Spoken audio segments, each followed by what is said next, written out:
Assalamualaikum warahmatullahi wabarakatuh. Halo semuanya, perkenalkan, nama saya Muhammad Dafatri Putra dari program Studi Hubungan Internasional Kampus UIN Syarif Hidayatullah Jakarta.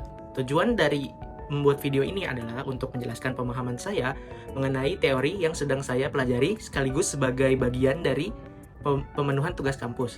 Dalam kesempatan ini, saya memilih untuk membahas kelebihan teori konstruktivisme dan mengapa teori ini menjadi salah satu pendekatan yang paling relevan untuk memahami dinamika hubungan internasional di era modern ini. Jadi pada video ini, saya akan membahas teori konstruktivisme dan terutama menjelaskan kelebihan-kelebihan utama dari teori ini dalam kajian hubungan internasional yang juga sangat relevan dengan fenomena dunia yang kita lihat sekarang. Belum kita masuk ke poin-poin utamanya, di sini saya ingin warning up terlebih dahulu. Jadi kalau kita bicara hubungan internasional, kebanyakan orang akan otomatis mengingat dua teori besar, yaitu realisme dan liberalisme. Dua teori ini sudah lama mendominasi, karena realisme adalah teori yang berfokus pada kekuatan dan survival, sedangkan liberalisme itu fokus pada kerjasama dan institusi. Tapi, semakin dunia berkembang, kita mulai melihat bahwasanya banyak fenomena global yang nggak bisa diperjelaskan dengan kerangka yang terlalu materialis itu. Kayak contohnya misalnya, kenapa negara itu bisa berubah-berubah kebijakannya tanpa perubahan kekuatan material. Kenapa norma itu bisa berkembang menjadi standar global, dan kenapa identitas negara itu bisa mempengaruhi kebijakan luar negerinya lebih kuat daripada kalkulasi ekonomi. Dan kenapa isu-isu seperti isu AI, perubahan iklim, atau gender itu bisa memicu respon internasional meskipun tidak berkaitan dengan kekuatan militer. Nah, pertanyaan-pertanyaan kayak gitu tuh bisa kita jawab kalau kita memahami bahwasanya politik global itu bukan sekedar tentang power, tapi juga tentang makna, tentang bagaimana aktor memaknai dunia, dan bagaimana identitas dibentuk, dan juga bagaimana norma itu terbentuk. Nah, disinilah teori konstruktivisme menjadi sangat penting. Teori ini melihat dunia internasional sebagai sesuatu yang dibangun, bukan sesuatu yang sudah fix gitu dari sananya. Oke, sekarang kita akan membahas poin-poin utama mengenai kelebihan teori konstruktivisme. Nah, kelebihan utama yang pertama dari konstruktivisme adalah konstruktivisme itu mampu menjelaskan pembentukan norma global. Kemampuannya menjelaskan bagaimana norma internasional terbentuk, menyebar, dan pada akhirnya mempengaruhi perilaku negara ini sangat penting, karena di dunia internasional modern, banyak hal yang mengikat negara itu bukan kekuatan militer, tapi kekuatan norma. Sedangkan realisme melihat norma sebagai hal yang tidak terlalu relevan, tapi konstruktivisme itu justru memandang norma sebagai faktor kausal yang bisa mengubah cara negara berperilaku. Nah, disinilah letak kelebihannya. Konstruktivisme itu mengajarkan bahwa norma itu menciptakan standar perilaku, bukan hanya mengikuti kepentingan material. Kayak misalnya larangan senjata kimia, itu bukan hanya karena senjatanya mematikan, tapi karena ada konsensus moral bahwasannya penggunaan senjata kimia itu tidak manusiawi. Seperti contoh ini tuh bukan cuma sekedar fenomena, tapi menunjukkan kekuatan inti konstruktivisme, yaitu bahwa tindakan suatu negara tidak hanya didorong oleh keuntungan, tapi juga oleh nilai dan legitimasi moral yang muncul secara sosial. Dengan kata lain, konstruktivisme itu menjelaskan bahwasannya negara patuh bukan karena takut kalah perang, akan tetapi karena negara itu ingin diakui sebagai aktor yang bermartabat dalam tatanan internasional. Dan ini adalah poin yang sangat penting karena teori lain tidak mampu menangkap hubungan antara identitas moral dan kepatuhan internasional secara sedalam konstruktivisme. Nah, lanjut ke kelebihan yang kedua. Kelebihan yang kedua adalah kemampuan teori konstruktivisme dalam memahami identitas negara. Nah, soalnya tuh banyak teori lain yang menganggap bahwasannya semua negara itu punya tujuan yang sesama, tapi konstruktivisme tuh nggak beranggapan seperti itu. Teori ini menolak pandangan simplistik yang seperti itu. Konstruktivisme itu melihat bahwasanya kepentingan negara muncul dari identitas mereka, yang mana identitas ini dibentuk oleh sejarah, pengalaman, budaya politik, bahkan narasi nasional yang dibangun selama puluhan tahun. Jadi bukan dalam waktu yang singkat.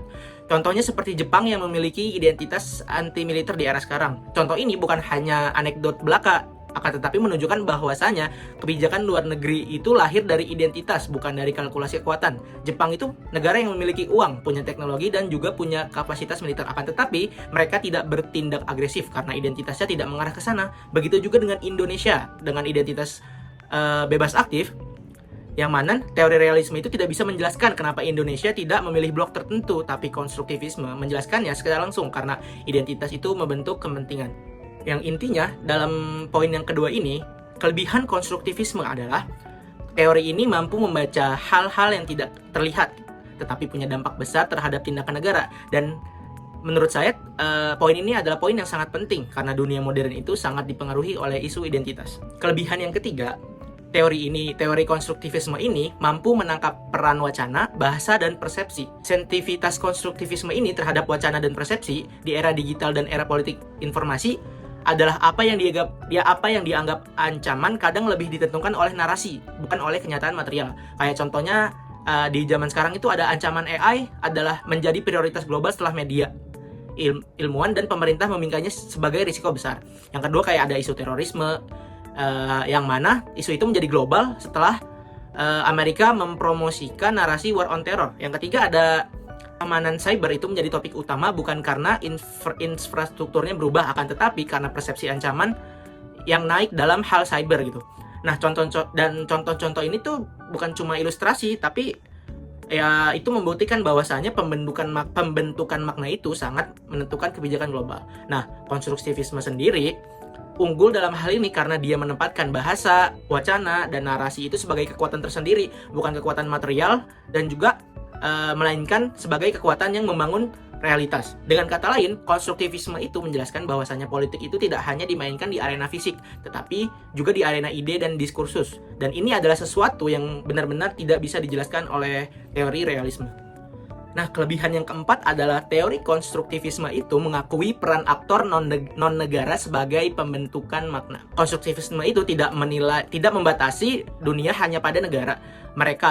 Teori ini mengakui bahwasannya banyak aktor sosial, mulai dari NGO, perusahaan teknologi, komunitas ilmiah, sampai gerakan masyarakat kecil itu punya pengaruh besar dalam menciptakan norma dan identitas internasional. Dan menurut saya itu adalah sebuah kelebihan karena konstruktivisme itu nyatanya bisa memotret kekuatan sosial yang tidak kasat mata. Kayak contohnya itu organisasi seperti Greenpeace yang membentuk wacana perubahan iklim, dan contoh ini tuh menunjukkan bahwasanya norma lingkungan itu bisa lahir dari tekanan moral masyarakat global, bukan dari kepentingan negara besar. Hal ini tuh nggak bisa dijelaskan sama teori realisme, karena teori realisme itu menganggap aktor non-negara seperti NGO dan lain-lainnya itu tidak punya power. Oke, contoh berikutnya itu ada UNESCO yang mengeluarkan standar etika AI. UNESCO menunjukkan bahwasanya otoritas moral itu bisa membentuk regulasi internasional bahkan sebelum negara sepakat. Jadi, kelebihan konstruktivisme bukan hanya karena dia menyebutkan aktor negara, akan tetapi dia menjelaskan bagaimana ide yang mereka promosikan itu bisa mengubah tindakan suatu negara. Dan menurut saya kelebihan yang cukup unggul itu ada pada teori konstruktivisme ini. Saya anggap teori yang paling relevan untuk dunia di abad ini. Karena dunia saat ini itu menghadapi isu-isu yang sangat kompleks, dan seringkali isu-isu itu lebih berkaitan dengan makna sosial daripada kekuatan material. Kayak isu contohnya di zaman-zaman modern itu kayak etika AI, keamanan cyber, perubahan iklim, gender dan HAM, polarisasi digital, budaya global, nasionalisme internet, dan mungkin identitas agama dan etnis tentang budaya. Yang mana semua isu ini tuh cuman bisa dipahami melalui pendekatan konstruktivis, karena faktor utama dari isu-isu ini kan bukan soal militer seperti tank, bukan juga GDP atau rudal, tapi isu-isu seperti ini tuh dari narasi, identitas, dan nilai. Yang mana konstruktivisme itu adalah teori yang paling siap menghadapi masa depan ketika dunia berubah cepat. Teori ini tuh punya fleksibilitas untuk membaca perubahan tersebut. Nah, mungkin dari pembahasan kita yang tadi, kita bisa melihat bahwasanya konstruktivisme itu memberikan cara pandang yang jauh lebih fleksibel dan komprehensif dibanding dengan teori-teori klasik seperti realisme. Yang mana teori konstruktivisme ini bukan hanya menawarkan jawaban, tetapi menawarkan cara memahami dunia yang berbeda. Teori ini tidak sekedar menanyakan apa aja sih yang dilakukan negara, tapi juga mereka memberikan negara melihat dunia seperti itu gitu. Dan juga mereka itu beranggapan bahwasanya bagaimana pemaknaan sosial membentuk tindakan mereka. Yang mana kelebihan ini itu membuat konstruktivisme sangat cocok digunakan dalam menganalisis isu-isu modern yang sifatnya tidak hanya material tapi juga sosial dan ideologis. Dan kita juga sudah bahas bagaimana konstruktivisme mampu menjelaskan pembentukan norma internasional, yang mana itu adalah sesuatu yang sering diabaikan oleh teori materialis. Teori ini menunjukkan bahwasanya norma itu bukan sekedar aturan, akan tetapi kekuatan moral yang membentuk perilaku negara. Lalu kita melihat bahwasanya konstruktivisme itu sangat kuat dalam menjelaskan identitas negara. Bagaimana sejarah, budaya, nilai, dan pengalaman kolektif itu sangat mempengaruhi kepentingan negara. Dan ini adalah salah satu poin penting karena tidak semua tindakan negara muncul dari kalkulasi rasional semata. Mungkin sekian presentasi dari saya. Terima kasih sudah menyimak sampai akhir dan semoga penjelasan ini bermanfaat untuk memahami betapa pentingnya konstruktivisme dalam kajian hubungan internasional. Sampai jumpa di video selanjutnya. Wabillahi taufiq wal hidayah. Assalamualaikum warahmatullahi wabarakatuh.